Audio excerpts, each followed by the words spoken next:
KPY பாலானா ஒன்று இந்த நல்ல கொடையாளி, சம்பாதிச்சப்புறம் இழந்து கொடுக்குறாரு. அது அவருடைய தனிப்பட்ட ஒழுக்கம். இன்னொன்று என்னன்னா, அது எல்லா நிகழ்ச்சியும் பூந்து காமெடி பண்ணுவார்.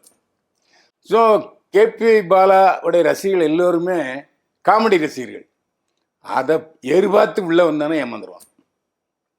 கேபியுடைய கிண்டல்கள், அந்த இலக்காரமாக பேசுறது, அதெல்லாம் எங்களுக்கு கிடையாது. அது மட்டும் இல்லை, கேபி போல இதில் கதாநாயகன் கூட சொல்ல முடியாது. அவர் துணை கதாநாயகன். ஏன்னா கதாநாயகன் வந்து டைரக்டர் பாலாஜி சக்திவேல் தான், கதாநாயகி அர்ச்சனா தான். அர்ச்சனா ஏற்கனவே தேசிய விருது வாங்கியிருக்கு. நடிப்பில் வேற ரேஞ்சுக்கு போயிருக்கு அர்ச்சனா. அதாவது ஒரு 60 வயசு பாலாஜி சக்திவேலும் ஒரு 50 வயசு அர்ச்சனாவும் இளமைக்கால தம்பதிகள் மாதிரி வாழ்ந்துட்டு இருக்காங்க. அதாவது கணவன் மேலே மனைவி உயிரை வச்சிருக்காரு, மனைவி மேலே கணவன் உயிரை வச்சிருக்கான்.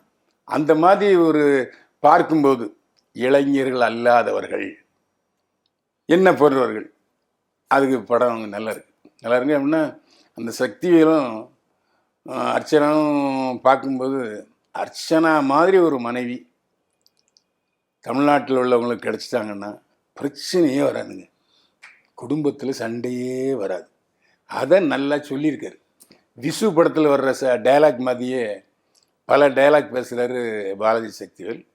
அதை கூர்ந்து கவனித்தோம்னா நம்ம லைஃப்பை கிராஸ் பண்ணிட்டு போன மாதிரியே தெரியும்.